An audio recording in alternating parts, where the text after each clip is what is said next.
Welcome back to Listen, I'm a Barber. I'm your host, Jay Hollywood, and right now we are at the 3rd annual Cherry Hill Tattoo Convention, and I'm here with my boy, Mike DiJockamo from Tattoo 15. Mike, welcome. How are you, brother? I'm good, brother. I appreciate you having me on. Representing South Philadelphia. That's where I get the shop name from, 215, the area code of Philadelphia.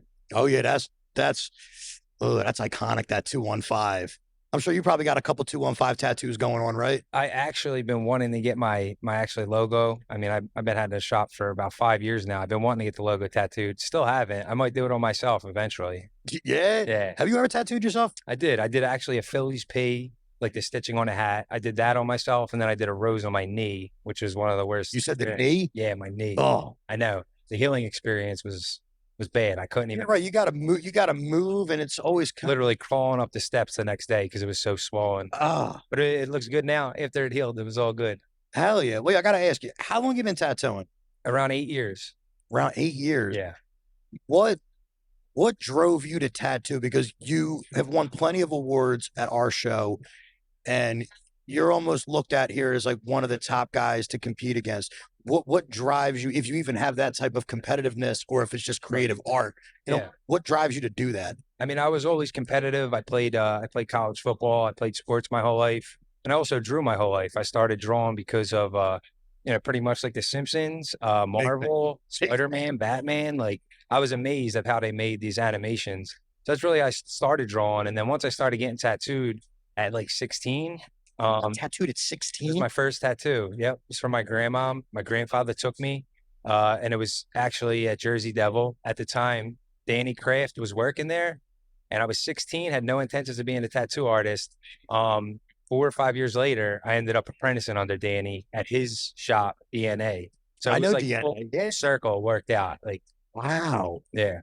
Dude, that's amazing. So you've really been putting your time into this. It does show massively in your work. I appreciate it. Yeah, anything that I do, I feel like give 100%. Like, I don't like to do things just to do them. Like, if I'm going to do something, I'm going to try and be the best at it, like the best that I can be at anything I really do. And why not master the craft that I do every day? I have passion for it. And I just like learning from other artists that I look up to. I get tattooed by them. I travel. I went to New York, went to New Hampshire. A lot of traveling artists that come over to the United States. I want to experience how they work and see what they do and pick their brain a little bit. And every tattoo artist, from Steve Butcher to Diego Nunez, like, they are just the nicest guys and really share their intellect with me, knowing that I was, a younger artist coming up. Yo, I really respect that too, because in the barber industry, it's a very selfish industry. And I'm sure to some degree, there probably are selfish artists out there that don't want to give the juice out. They don't want you to get probably better than them, especially if they see the ambition and the drive. Mm-hmm. I was also blessed in the same way to have a mentor that cared to see where I was going in my career. And it's awesome to hear that there's a comparison to that between the two of us. I think that's it's very lost for people trying to become successful. But I did want to ask you, because I've seen you do some ridiculous work at our shows, and this being year 3, I know you got some craziness coming up.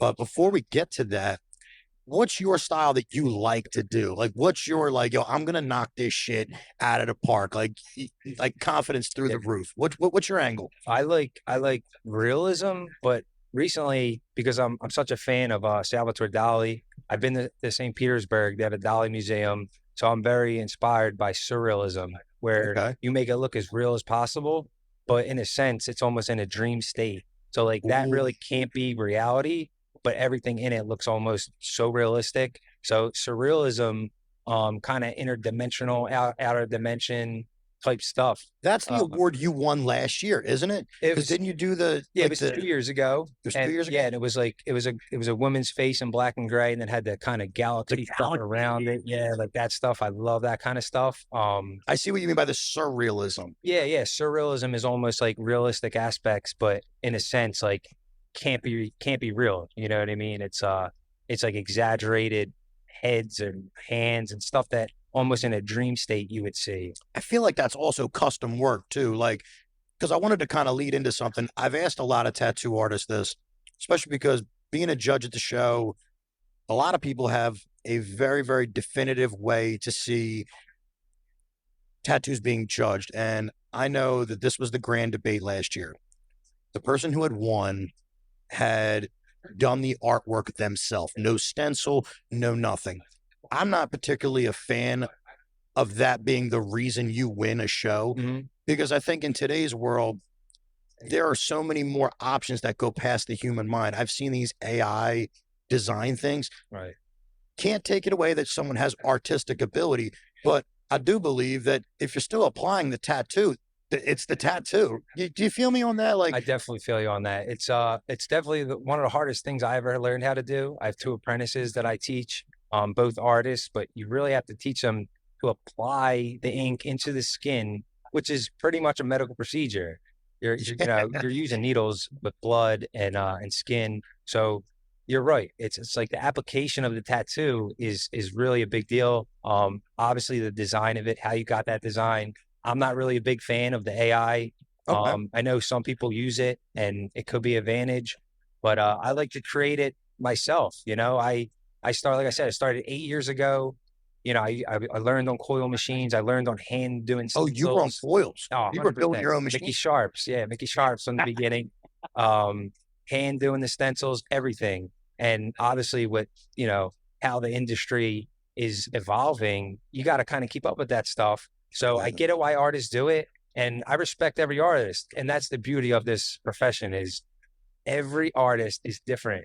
They may have similar works. They may use the same machines or the same ink, but there's no 2 artists that do everything exactly the same. Agreed. And that's why I like it, because it's every artist is their own person. So I respect any kind of artist, the way they get to the final product, as long as the final product is clean and it's healed great. Like it's all about the heel. I love that your respect for this industry isn't linear.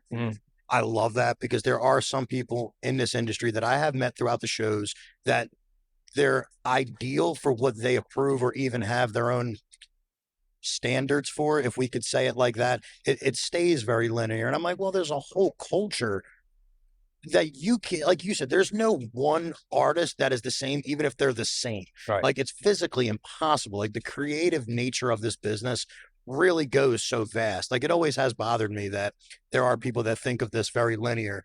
Someone that just does traditional, someone that maybe just does portraits, and it's like, I don't know, this is such a big, this is a big industry. Yeah. You can't be limited.